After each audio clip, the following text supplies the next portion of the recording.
Finally आज से हम लोग स्टार्ट करने जा रहे हैं आई एम द फेटेड विलन की ये वाली नई मांगा को। ये सारी पिछली सीरीज मुझे पता है कि आप में से काफी सारे लोगों ने पगला एक्सप्लेन चैनल पर ऑलरेडी देख रखी होगी। मैं भी इस मांगा को काफी टाइम से एक्सप्लेन करना चाहता था, जो कि हमारे इस चैनल से काफी ज्यादा मैच करती है। विलन भी बिल्कुल एकदम हमारे जूफन की तरह ही स्मार्ट और एकदम ओपी है। गाइस आज से हम इस सीरीज के न्यू एपिसोड्स को, जो कि हाल ही में रिलीज होने वाले हैं, अपकमिंग न्यू एपिसोड्स को इस चैनल पर एक्सप्लेन करेंगे। लोगों ने अभी तक इस मांगा को पहले से नहीं देख रखा है, पगला एक्सप्लेन चैनल पर पहले के एपिसोड्स देख सकता है। मैं शुरुआत से भी इसको एक्सप्लेन कर सकता था, लेकिन एक्सप्लेन करने का कोई फायदा नहीं रहता। लोग ऑलरेडी उन एपिसोड्स को देख रखे होंगे, इसलिए उस पर व्यूज ही नहीं आते।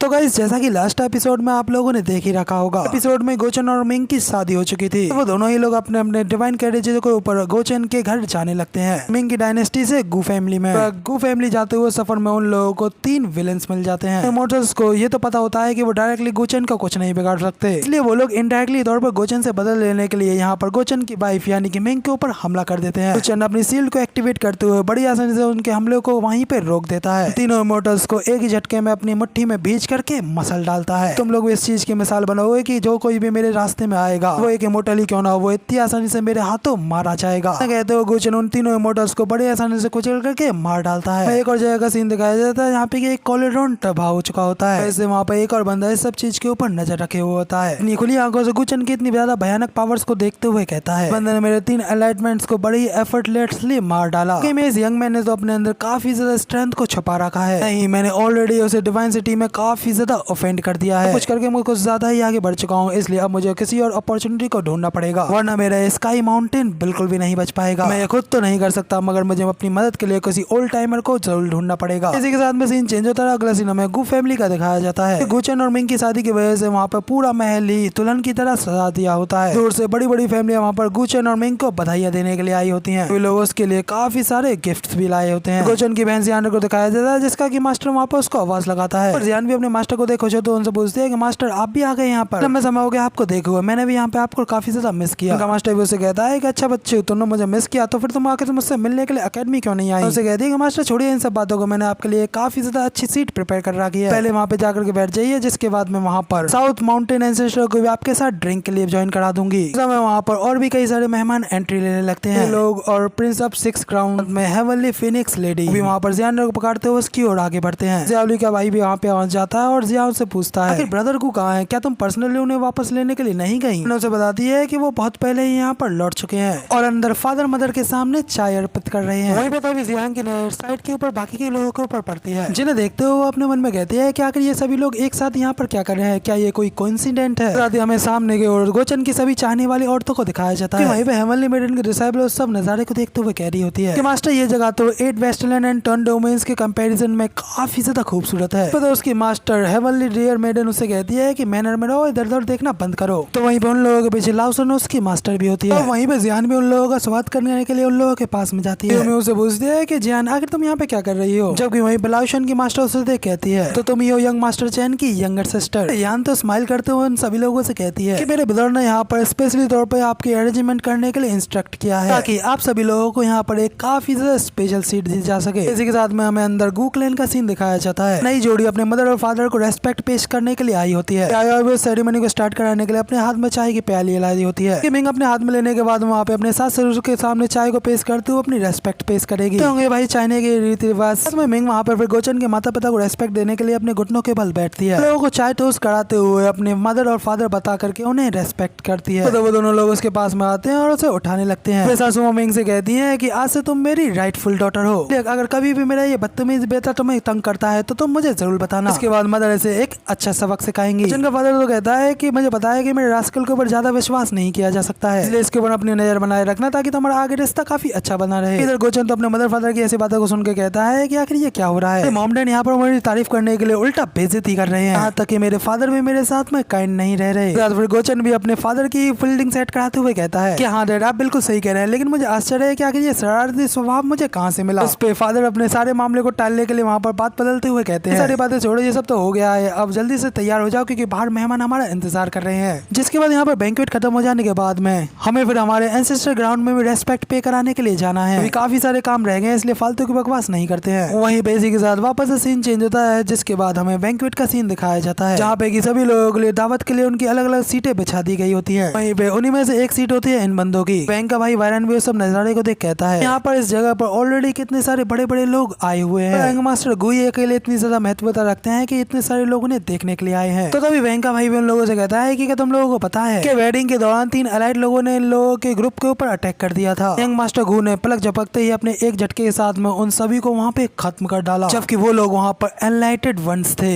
ना कि कोई आलतू फालतू मामूल से बंदों में से एक। उनमें से एक को भी हमारी टेबल पर बैठे सब लोग मिलकर के भी नहीं हरा पाते। बैंक के भाई की नजर जुआनजिया वैली के लोगों के ऊपर पड़ती है। वो कहता है कि स्काई एम्पायर माउंटेन में इन लोगों ने तो ऑलरेडी ब्रदर गू को डिवाइन सिटी में ऑफेंड कर दिया था, लेकिन फिर भी आखिर इन लोगों की यहाँ पर गू फैमिली में आने की हिम्मत कैसे हुई। तो हमें क्या करना है, ये लोग यहाँ पर शायद चापलूसी के लिए आए होंगे। हमें फिर उन लोगों को भी दिखाया जाता है जो कि यही बात कर रहे होते हैं कि उनके एंसेस्टर स्काई एम्पायर माउंटेन का प्लान यहाँ पर फेल हो गया, आखिर अब उन्हें क्या करना चाहिए। तो वाला बंदा कहता है कि हम लोगों को बस यहाँ पर खड़े रहना और इस मैरिज को होते हुए देखना है। कहता है कि हाँ, हम लोगों को ये सारी चीजें काफी ज्यादा केयरफुली और सोच के करनी होगी। वहीं पे इसी के साथ अब दूल्हा दुल्हन भी वहाँ पर सभी लोगों के सामने बाहर निकल आते हैं। वहाँ पे अपने फादर मदर को रेस्पेक्ट शो कराने के बाद में अब सभी लोगों के सामने हाथ पकड़ करके वहाँ पे आ जाते हैं। तो अभी आई की सेरेमनी को वहाँ पे बढ़ाने के लिए यांग उन लोगों के पास में फिर से चाय की प्याली लाती है और उन लोगों को कांग्रेचुलेट करते हुए कहती है जल्दी करो और अपने सारे काम निपटाओ, यहाँ पर काफी सारे लोग जाने पहचाने हैं। चंग भी उसे इतना स्माइल करते हुए देख कर पूछता है कि आखिर तुम इतना क्यों स्माइल कर रही हो, कभी भी तुम्हें खजाने की खोज करने के अलावा इतना ज्यादा खुश नहीं देखा। क्योंकि मिंग की शादी मेरे भाई के साथ में हुई हो, तो अब ये मेरी so called sister in law है। मैं यहाँ पर आप लोगों की शादी की वजह से इतनी ज्यादा खुश हूँ। गोचन भी आगे कुछ नहीं कहता और उससे वहाँ का चाय का प्याला उठा लेता है। लोगों को वहाँ पर अपने चाय के प्याले को टोस्ट कराते हुए उन लोगों से कहता है कि मेरी सारी फैमिली, मेरे फ्रेंड्स, मेरे फेलो कल्टीवेटर्स और मेरे एल्डर्स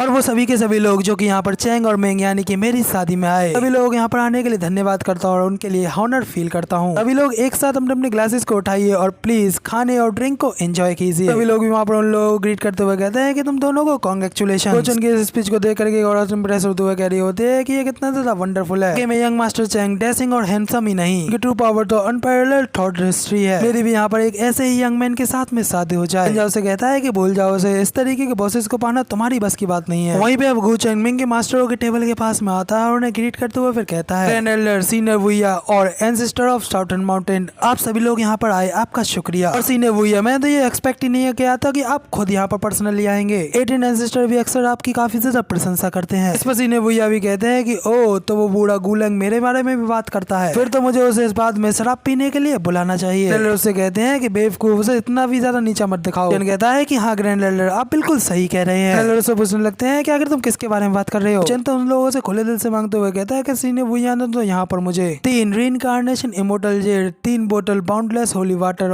और 1 एनलाइटमेंट मार्क इमोर्टल गोल्ड उनके तो भाई ग्रैंड एल्डर का पूरा मुंह ही बन जाता है, लेकिन फिर भी उसे गोचन को देना पड़ता है। इसलिए लेने के बाद गोचन वहाँ पर उसे मिंग को दे देता है, ये लो इसे रख लो, ग्रैंड एल्डर के पास में बहुत माल रखा हुआ है, इसलिए जब तक मौका है इस चीज का फायदा उठा लो। मिंग भी स्माइल करते हुए गोचन का साथ देते हुए कहते हैं ठीक है फिर अब अगली टेबल पर चलते हैं। कहता है कि हाँ आज के दिन तुम्हारे काम पास यहाँ पर मजे लूटना है। अगले सीन में यहाँ पर मिंग और गोचन सीधा उस टेबल पर पहुंच जाते हैं। गोचन की सारी प्रेमिकाओं का मेला लगा पड़ा होता है। सभी लड़कियों की नजरों में वहाँ पर मिंग को लेकर के साफ साफ जलन दिखाई पड़ रही होती है। देख करके भाई अब गोचन के शरीर से भी पसीने छूटने लगते हैं। अब इस सिचुएशन को अपनी बीवी के सामने कैसे संभालेगा। और आखिर यहाँ पर इन सभी के सभी को एक टेबल पर ही किसने बैठा दिया। गोचन की नजर वहाँ पर इस काम के करता दौड़ता यानी कि जियांग के ऊपर पड़ती है। गोचन कहता है कि मुझे बताया कि इस लड़की ने ये सब कुछ जानबूझ करके पर्पसली किया है, जबकि वहीं पे मेन वाइफ की ब्रांड अप सबसे पहले हेवनली डियर मेडन से होती है। मिंग उसे कहती है कि अच्छा तुम ही हो यहाँ पर heavenly dear maiden 8 western land and 10 domain से, मैंने सही कहा ना? मैंने तुम्हारे बारे में काफी कुछ सुना है। हेवनली डियर मेडन मुझसे कहती है कि हाँ बिल्कुल सही कह रही है, मैं 8 वेस्टर्नलैंड एंड 10 डोमेन में यंग मास्टर चैंग की रिप्रेजेंटेटिव हूँ। मिंग उससे पूछते हैं कि क्या तुम दोनों के बीच में कभी इसके अलावा कोई और भी रिश्ता रहा है। हेवनली डियर मेडन तो सीधा उससे मना कर देती है, लेकिन साथ ही अपने मन में कहती है कि भले ही यहाँ पर इस मिंग की कल्टीवेशन कुछ ज्यादा खास नहीं है, लेकिन इसका ऑरा यहाँ पर एक ट्रू इमोर्टल डायनेस्टी के बराबर का है। तो यहाँ पर मिंग एम्प्रेस याओ से भी कहती है कि अच्छा यहाँ पर एम्प्रेस याओ भी आई हुई है। एम्प्रेस याओ से बताती है कि यंग मास्टर चैंग ने यहाँ पर हमारे डीमन रियल्म के लिए काफी ज्यादा ग्रेट फेवर किया है। यहाँ पर खुद पर्सनली आकर उन्हें कांग्रेचुलेट करने का फर्ज था। था। मिंग इस बात पर गुचन को टॉन्ट मारते हुए कहती है, अच्छा लगता है कि यंग मास्टर चैंग का यहाँ पर फ्रेंड सर्कल कुछ ज्यादा ही बड़ा है, के अंदर वाकई में यहाँ पर सारी की सारी टॉप टायर की ब्यूटीज हैं। अपने साइड मूव करते हुए कहता है कि ऐसा इसलिए क्योंकि तुम्हारा ये हैंडसम पति सभी की काफी ज्यादा मदद करता है। तो मिंग फिर उन सभी लड़कियों से कहती है ठीक है फिर आज के दिन फिर क्यों ना हम लोग एक दूसरे को अच्छे से जान लें। मैं हूँ Yue Ming Kong, unrivaled immortal dynasty की एम्प्रेस और आपके यंग मास्टर की इकलौती वाइफ। तो फिर वो सभी लड़कियां भी मिंग को ग्रीट करते हुए कहती हैं कि हमें एम्प्रेस से मिलकर काफी ज्यादा खुशी हुई। साथ वो सभी लड़कियां भी वहाँ पे अपना अपना नाम मिंग को बताने लगती हैं। इसी के साथ वैंग की नजर भी वहाँ पर उस टेबल के ऊपर पड़ती है जहाँ पे गुचेंग और वो सभी लड़कियां होती हैं। देख वैंग अपने मन में कहती है कि अच्छा हुआ कि मैं वहाँ पर उस सीट पे नहीं हूँ, वरना मैं तो वहाँ पर शर्म के मारे खाना ही नहीं खा पाती। तो भाई कहता है कि जरा देखो उन लड़कियों को, वो कितनी ज्यादा शर्मीली हैं, और उनकी जगह पर मेरी सिस्टर होती है तो वहाँ पर दिल खोल करके खाना खाती है और ड्रिंक पीती। फिर वहीं पे वुडी के साथ खड़ी बाइली एंड भी गोचन की इस तरीके की हालत को देख करके हंसते हुए कहती है वाकई में ये मूवमेंट गोचन की लाइफ के लिए मोस्ट अवॉर्डेबल मूवमेंट है। तो वुडी कहता है क्योंकि हमारे लॉर्ड यहाँ पर हर जगह पे सबसे ज्यादा ग्रेट है, उनके पास में यहाँ पर कुछ ज्यादा ही छोटी छोटी सुंदरियां हैं, यहाँ पर उनकी शॉर्ट ड्राइंग स्पीड को थोड़ा कम कर रही हैं। तो बाइली एंड कहती है कि तुम कुछ ज्यादा ही सोच रहे हो, यू मिंग कॉन्ग यहाँ पर कोई ऐसी महिला नहीं है जिसे कि हल्के में लिया जा सके, और मुझे बताओ कि आखिर उस मेज पे बैठी कौन सी महिला कोई साधारण सी महिला है। यहाँ तक कि उनमें से सबसे लापरवाह दिखाई देने वाली जियांग ल्यूशन भी यहाँ पर गोल्डन इल्यूशन क्लैन की प्रिंसेस है। हालांकि गुचन की स्ट्रेंथ इतनी ज्यादा है कि भले ही वहाँ पर उन्हें इन सभी कनेक्शंस की कोई जरूरत ना हो, लेकिन जो लोग भी यहाँ पर उसके साथ में जुड़े हुए हैं वो कोई साधारण लोग भी नहीं है। फिर वो वहाँ से मुड़ करके जाने लगती है और बूढ़ी से कहती है कि हाँ और इस चीज में हम दोनों भी शामिल हैं, तो चलो यहाँ पर अपना काम प्रॉपर कर ले हैं, क्योंकि अगर हम यहाँ पर यूजलेस हुए यहाँ पर बिना किसी वजह के सीधा फाड़ फेंक दिया जाएगा। गुचन यहाँ पर भले ही मिंग की काफी ज्यादा परवाह करता है, लेकिन इस चीज से ये नहीं बदलता है कि वो बाकी लोगों के साथ में किस तरीके का व्यवहार करता है। और वापस से उस टेबल का सीन दिखाया जाता है जहाँ पे गुचन और मिंग होती है। मिंग उन सभी लड़कियों से बात कर लेने के बाद में गुचन को अपने साथ ले जाते हुए कहती है कि ठीक है फिर मैं और मेरे हस्बैंड अब यहाँ से चलते हैं। मिंग वहाँ पे ये मिंग और चूचू से कहती जाती है कि मेक श्योर हमारे गेस्टों का ख्याल रहे। चूचू तुरंत इस बात के ऊपर सहमति दिखाती है, साथ ही उसके चेहरे और होठों पर हल्की सी मुस्कान आ जाती है। अपने मन में कहती है कि शायद मिंग ने मुझे यहाँ पर अप्रूवल दिया है। गुचन की ओर दिखाया जाता है जो कि इस सब की वजह से काफी ज्यादा दिक्कत में होता है। दिक्कत खड़ी करने वाली जियांगो से जीप निकाल करके चिढ़ा रही होती है। उसे कहता है कि बेटा रुक जा एक बार, तेरी तो मैं खबर अच्छे से लूंगा। मगर वहीं पर अचानक से माहौल काफी ज्यादा टेंस हो जाता है। अचानक वहाँ पर एंसेस्टर्स को एक काफी ज्यादा पावरफुल ऑरा फील होने लगता है। फिर आसमान भी वहाँ पर बदल कर गहरे लाल कलर में होने लगता है। इसके साथ ही आसमान से एक बड़ी सी डेमोनिक कैरेज नीचे जमीन पर आकर उतरती है, क्योंकि वहाँ पर अपने डेमोनिक प्रेशर के साथ में वहाँ पर हर जगह को हिलाई जा रही होती है।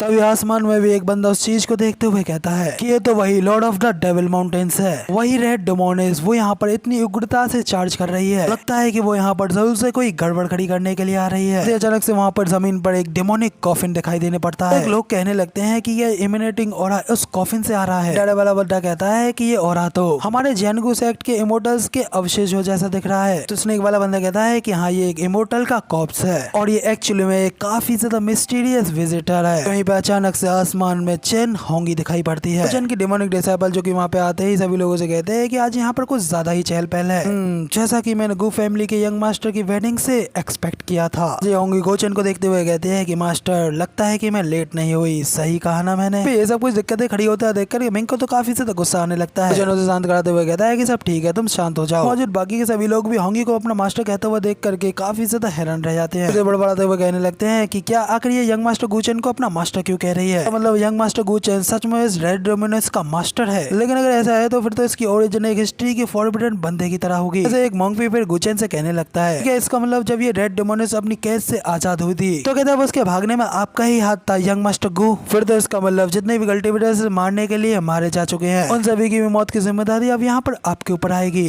और कहीं से एक बंदा भी कहता है हालांकि रेड डेमोनिस के यहाँ पर इस तरीके से मॉर्टल कॉप्स का कॉफिन यहाँ पर वेडिंग मिलाना एक टैबू है। इस बात से भी इंकार नहीं किया जा सकता है कि ये चीज काफी ज्यादा अनमोल है, जैसे कि पावरफुल फोर्सेस पाना चाहे। तो मतलब यंग मास्टर गु का कनेक्शन इस रेड डेमोनिस के साथ में कुछ गहरा है। गुचन कुछ भी कहे बिना यही सोच रहा होता है कि क्या ये वही मॉन्क है जो कि पहले जियान चैंग के साथ में घूमता रहता था। वाला बंदा युनशन वैली एंसेस्टर टेलीपैथी के थ्रू कहता है कि रेड डेमोनिस का ऑरा मुझे एक ऐसा टेरिफाइंग एहसास दे रही है कि ना तो वन आई एंसेस्टर और ना ही एंसेस्टर बुद्धा दे सकते हैं। युनशन वैली एंसेस्टर भी कहता है कि जरूरी नहीं है कि उसका इतना ज्यादा खतरनाक तरीके से स्ट्रॉन्ग होना बुरा हो। ये मत बोलो कि ये जगह गू फैमिली की टेरिटरी है, इसलिए लगता है कि आज हमें यहाँ पर काफी ज्यादा शानदार चीजें देखने को मिल सकती हैं। तो हमें फिर होंगी को दिखाया जाता है जो कि सीधा आसमान से उतरने के बाद में गुचन की ओर आगे बढ़ने लगती है। तभी उसके सामने डा करके खड़ा हो जाता है और अपना स्पीयर लेकर के उसे वहीं पर रोकने लगता है। तो होंगी भी डा को देखते ही पहचान जाती है। यहाँ पर गोचन की एक सिंगल ब्लेड की ड्रॉप से बना हुआ है। तो फिर होंगी सिर्फ आगे बढ़ते हुए अपना हाथ उठाती है और डा में एक चमाट लगाते हुए उसे साइड पर फेंक फेंक देती है। जबकि वहीं पे होंगी की इतनी ज्यादा खतरनाक पावर्स को देखते हुए गुचन भी अपने मन में कहता है कि इतने समय अब इसकी टेक्निक एंशिएंट रीइंकार्नेशन सुप्रीम से भी आगे की हो चुकी है। मतलब तो यही है कि इसने अब तक अपनी ज्यादातर पावर्स को रिकवर कर लिया है। मिंग भी टेलीपैथी के थ्रू गोचेंग से कहती है कि गुचन तुम्हारी डाउ इंजरीज अभी तक पूरी तरीके से हील नहीं हुई हैं, इसलिए सीधे तौर पर खुद जाकर के उससे हेड ऑन मत बढ़ जाना। वैसे भी हमारे पास में अभी भी एंसेस्टर मौजूद हैं। इस पर गुचन भी उसे शांत कराते हुए कहता है कि चिंता मत करो, मैं कुछ भी ऐसा नहीं करने वाला। इसके बाद गुचन आगे बढ़ता और अपने दोनों हाथ फैलाते हुए सभी लोगों से कहता है कि ये सच है कि उसके पास में कुछ स्पेशल लेगेसीज, कुछ स्पेशल इनहेरिटेंस हैं और चैन होंगी के साथ में किसी रास्ते पर उसका एक संबंध भी है। लेकिन उस समय मेरा मानसिक संतुलन मेरे काबू में नहीं था और उसे डर था कि वो यहाँ पर बाहर निकलते ही इस पूरी दुनिया को तबाह कर देगी। इसलिए वो यहाँ पर डीमन बर्निंग अवाइस को फिर से सील करने के लिए गया था। तब वो यहाँ पर सिर्फ मेरी कमजोर हालत की वजह से ही भाग पाई, ना कि इसलिए कि मैं यहाँ पर उसका कोई साथी या फिर मास्टर हूँ। गुचन की बातों को बाकी के सभी लोगों को भी थोड़ा थोड़ा विश्वास होने लगता है। उन सभी लोगों को धीरे धीरे गुचन की बात मानता हुआ देख करके मंग भी कहता है कि मगर लेकिन ये कुछ ज्यादा ही कोइंसिडेंट्स नहीं हो रहे हैं। तभी चू चू भीड़ में से बाहर निकलती है और कहती है कि मैं इस चीज की गवाही दे सकती हूँ। जब हम लोग वहाँ पर डीमन बर्निंग एविस में गए थे तो तब वहाँ पर मोटल पैलेस ने भी पार्टिसिपेट किया था। हमारा सामना इस रेड डेमोनिस से हुआ था। इस रेड डेमोनिस का दिमाग नहीं फट जाता तो तब हम दोनों ही वहाँ पर मारे जाते। फिर आगे हेवनली डियर मेडन भी वहाँ पर गुचन का साथ देते हुए कहती है कि यहाँ पर तुम सभी में से किसी को भी सच्चाई दिखाई नहीं दे रही है। यंग मास्टर चैन ने यहाँ पर डीमन वर्ल्ड के ऊपर सच में कोई एहसान किया होता और लोग यहाँ पर बचाया होता तो कभी भी चान होंगी यहाँ पर इतनी ज्यादा आक्रामक होते हुए नहीं आती। जबकि तभी एम्प्रेस जिया भी कहती है कि हाँ सभी लोग सुनो, यंग मास्टर चैंग ने हमारे डीमन रियल्म के ऊपर एक काफी ग्रेट फेवर किया है। भले ही यहाँ पर हमारी रियल्म काफी ज्यादा छोटी हो, फिर भी हम लोग हमें अच्छी तरीके से बताया है कि हमारी हेल्प करने वाले बंदे को हमें कैसे ट्रीट करना चाहिए। ये रेड डेमोनिस तो कितनी ज्यादा ओवरबियरिंग और एरोगेंट है, तो फिर आखिर ऐसा कैसे पॉसिबल हो सकता है कि यंग मास्टर चैन यहाँ पर उसकी कोई मदद करेंगे। तो यहाँ पर उनके वेडिंग वाले दिन पर एक इस तरीके की डिसरिस्पेक्ट दिखा रही है। फिर भले ही यंग मास्टर चैंग के पास्ट में इस लड़की के साथ में कोई एनलाइटमेंट रही हो, लेकिन ये चीज यहाँ पर कोई इररिलेवेंट तो बिल्कुल नहीं है। वहीं पर उन सभी लड़कियों को गुचन का साथ देता हुआ देख करके वैन का भाई भी कहता है कि आखिर कौन कहता है कि यहाँ पर लड़कियां कोई काम की नहीं होती। देखो ब्रदर गु की वाइफ्स कितनी ज्यादा अच्छी हैं, वो उनके हर वक्त में काम आती हैं। तो दूसरा बंदा कहता है कि आखिर ये Lord of the devil mountain कौन है। उसे सिर्फ एक नजर देखते ही यहाँ पर मेरी आत्मा जोरों से कांप रही है और ये बेहद ही ज्यादा ब्रेव है जो कि वो यहाँ पे आ गई। इन सभी बातें तो होंगी को तो काफी ज्यादा गुस्सा आने लगता है, इसलिए वो अपने दांत पीसते हुए कहते हैं कि सभी लोग शांत हो जाओ। साथ ही वो वहाँ पर अपने भयानक डेमोनिक ऑरा को अनलेस करने लगती है और उन लोगों से कहती है अगर तुम में से किसी ने भी एक शब्द भी अब आके बोला तो मैं यहाँ पर सभी लोगों को खत्म कर डालूंगी। तो वहीं पे मिंग उससे पूछती है कि चैंग होंगी आखिर तुम्हारे साथ क्या दिक्कत है, आखिर तुम यहाँ पर क्या गड़बड़ खड़ी करने के लिए आई हो। तुम यहाँ पर अपनी हाई कल्टीवेशन का फायदा उठा करके यहाँ पर मेरी वेडिंग के दिन पर परेशानी खड़ी करने के लिए आई हो। सचमुच तुम यहाँ पर कितनी ज्यादा घटिया हो। मिंग की ये सारी बातें सुन करके होंगी पहले तो एक पल के लिए मिंग को घूर करके देखने लगती है, फिर वो स्माइल करते हुए उससे कहती है क्या कहा, आज के दिन में यहाँ पर तुम्हारे लिए परेशानी खड़ी करने के लिए आई हूँ, लेकिन आखिर ऐसा क्या हुआ, क्या यहाँ पर जो गिफ्ट लेके आई हूँ क्या तुम उससे खुश नहीं हुई क्या। मिंग इस तरीके की हरकत को देख करके मिंग भी अपने मन में कहती है कि इस औरत की हरकतें भी बिल्कुल वैसी हैं जैसे कि पहले के दिनों गोचन की हुआ करती थी। होंगी टेलीपैथी के थ्रू फिर मिंग से कहने लगती है बेवकूफ लड़की, क्या तुम्हें सचमुच में ये लगता है तुम उसे यहाँ पर बेहद ही ज्यादा प्यार करती है तो वो तुम्हें यहाँ पर सीरियसली लेगा। नहीं, ऐसा बिल्कुल नहीं है, तुम महज सिर्फ एक मोहरा हो, इसलिए तुम्हारी भी फेथ यहाँ पर मुझसे कुछ बेहतर नहीं होगी। जिस पर मिंग उससे कहती है कि तो फिर तुम्हारा इस सब चीज से कोई लेना देना नहीं है, तुम यहाँ पर जो करना चाहती थी वो हो गया तो अब तुम यहाँ से जा सकती हो, लेकिन अगर तुम यहाँ पर किसी भी तरीके की प्रॉब्लम खड़ी करने के लिए आई हो तो मैं तुम्हें पहले ही बता दूं कि तुम यहाँ पर इतने समय बहुत ही ज्यादा गलत जगह पे खड़ी हो। इतने में हमें गू फैमिली के बाहुबलियों को दिखाया जाता है। फैमिली के साउथर्न माउंटेन एंसेस्टर हंसते हुए कहते हैं कि क्या तुमने देखा मास्टर की वाइफ सच में गू फैमिली की डॉटर इन लॉ होना डिजर्व करती है। उनसे कहते हैं कि तुम यहाँ पर कुछ ज्यादा ही केयर फ्री नहीं हो, क्या तुम्हें इस बात का एहसास भी है कि डेविल माउंटेन की लॉर्ड कितनी ज्यादा पावरफुल है ताकि तुम इसके सामने सिर्फ कुछ ही राउंड ही टिक पाओगे। एंसेस्टर कहते हैं तो फिर आखिर इसमें डरने की क्या बात है, क्योंकि गू फैमिली के बाकी के एंसेस्टर की लिस्ट में मेरा नाम तो काफी ज्यादा नीचे आता है, इसलिए मैं नहीं तो बाकी के सभी लोग तो मिलकर इसे रोक ही देंगे। अभी हमें होंगी को दिखाया जाता है जो कि वहाँ पर फिर गुचैन से कहती है कि मैं तो यहाँ पर बस इस शादी में बैठ करके वेडिंग वाइन पीने के लिए आई हूँ, होप करती हूँ कि इस चीज से मेरे मास्टर को कोई दिक्कत ना हो। गुचैन तो उससे कहता है कि कोई दिक्कत नहीं है, गेस्ट को तो हम यहाँ पर वेलकम करते हैं, आराम से आओ और आकर के अपनी सीट ग्रहण करो। इंस्टा वैली एंसेस्टर ये सब कुछ देख अपने बंदे से टेलीपैथी के थ्रू भी कहता है कि ये चीज तो बिल्कुल भी अच्छी नहीं है, डेमोनिस का यहाँ पर गुचैन के साथ में कोई मिस्टीरियस कनेक्शन है। दूसरा बंदा कहता है कि ये कुछ ज्यादा ही पावरफुल है, एक वाइल्ड कार्ड एंट्री। तो वहीं पे लॉन्ग हेड वाला बंदा कहता है सबके लिए खाली हमारी फैमिली के मास्टर ही अब काफी नहीं रहेंगे। एंसेस्टर कहता है कि हमें इस चीज के थॉट के ऊपर और भी ज्यादा केयरफुली सोचना होगा। वहीं पे अब गुचैन वहाँ पे बाकी सभी लोगों से अब कहने लगता है लोग प्लीज माफ कर देना, अभी थोड़ी देर पहले थोड़ी एक छोटी सी सी रुकावट आई थी। जबकि सब कुछ ठीक हो गया है तो क्यों ना इस बैंक्वेट को फिर से शुरू किया जाए। वहीं पे होंगी अपने चेहरे पे एक सीरियस भाव लेते हुए आगे निकल जाती है और फिर उसके मन में वहाँ पे अपने पास्ट की मेमोरीज आने लगती हैं कि हमारी होंगी हमारे ओजी गोचन से प्रॉमिस लेती है कि मास्टर जब मैं यहाँ पर बड़ी हो जाऊंगी तो तब मैं आपसे शादी करूंगी। वहीं पे गोचन भी उससे कहता है कि हाँ पहले बड़ी तो हो जाओ। उसके साथ हमें प्रेजेंट का सीन दिखाया जाता है जहाँ पे किया सीधा एकदम एटीट्यूड में गोचन की सभी महिला मित्रों के पास में आकर के बैठ जाती है और उनसे कहती है कि क्या हुआ, अगर तुम लोग इस तरीके से अब शांत क्यों बैठी हो, वैसे तो तुम बहुत बातूनी बनती हो, तो बस यहाँ पर बैठ करके तुम लोगों की बात सुनने के लिए आई हूँ। होंगी की ऐसी बात सुन हेवनली डियर मेडन एम्प्रेस जिया से टेलीपैथी के थ्रू कहती है ये पागल है या फिर कौन है। एम्प्रेस जिया कहती है कि मुझे नहीं पता है, ये तुम नहीं देख लो। में टेंस अलर्ट में टेलीपैथी के थ्रू सीने यांजी से पूछती है कि सीने यांजी आखिर अब हमें क्या करना चाहिए। मैं आज से पहले कभी भी एक इस तरीके की क्रेजी वुमेन से नहीं मिली। कि अगर ये बंदी एक बार अपनी आंखों को उठा करके मुझे देख ले तो मैं यहाँ पर मारी जाऊंगी। यांजी उसे कहते हैं कि अभी थोड़ी देर पहले तुम कुछ ज्यादा ही नहीं चिल्ला रही थी, अब देखो इसमें कोई शक नहीं है, अगर वो यहाँ पे अपनी उंगली भी उठाती है तो यहाँ पर हमारी पूरी टेबल ही एक बार में गायब हो जाएगी। वेवेंग तो एक दूसरे से टेलीपैथी के थ्रू कहती है कि हे हमने तो यहाँ पर एक शब्द भी नहीं बोला। चूचू तो अपने मन में सोच रही होती है कि अभी कभी यहाँ से निकल चलते हैं। होंगी अपनी खतरनाक हवा के साथ में उन लोगों से आगे कहती है कि क्या हुआ, आखिर तुम लोगों की आवाज कैसे बंद हो गई, बोलो आखिर तुम लोग अब कुछ भी क्यों नहीं बोल रही हो। इसी के साथ में हमें अगले सीन में डाको दिखाया जाता है और भाई ये तो टप्पर खाने के बाद में सीधे ग्लेशियर में ही आ गया होता है और उसमें आने के बाद में सोच रहा होता है कि मम्मी मैं कहाँ हूँ, एक स्लैब में ही मुझे यहाँ पर इतनी दूर फेंक दिया।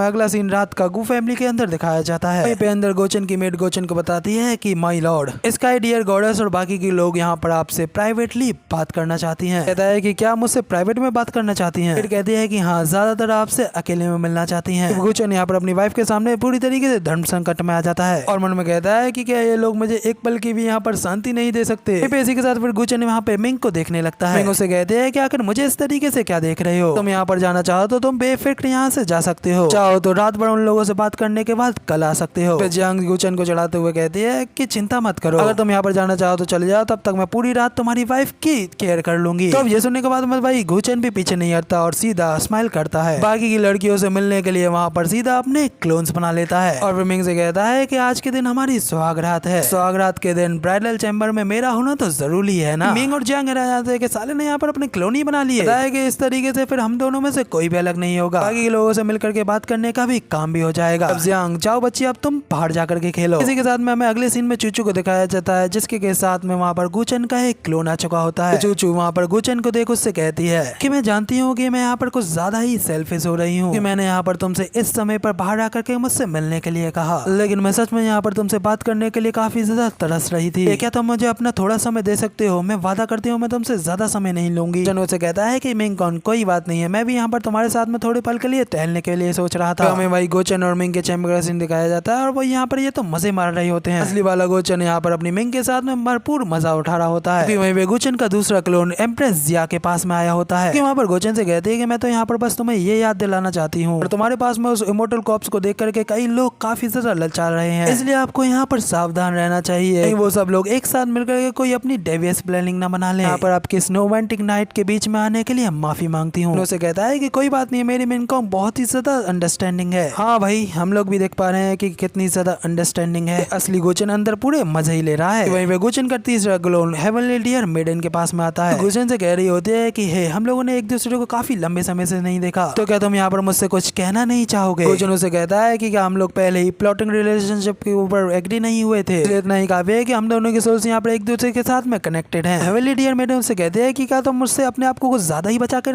नहीं रखते, लेकिन तुम्हारी अभी की करंट की स्ट्रेंथ के सामने तो मैं तुम्हें बिल्कुल भी हार्म नहीं पहुंचा सकती। बाय द वे इस समय आधी रात हो चुकी है और मैंने यहाँ पर तुम्हारे इंटीमेट मूवमेंट को इंटरप्ट कर दिया। ऐसा करती हूँ कहीं मेरी इस चीज से मिंगकॉन ज्यादा अपसेट ना हो गई हो। गोचन उससे भी कहता है कोई बात नहीं, मेरी मिंगकॉन बहुत ही ज्यादा अंडरस्टैंडिंग है, एक्चुअली में वो बहुत ही ज्यादा जनरस है। हमें वापस से भाई गोचन की वेडिंग नाइट का दिखाया जाता है और भाई ये लगा पड़ा है अभी तक अपनी शक्तियों का यहाँ पर पूरा इस्तेमाल कर रहा है।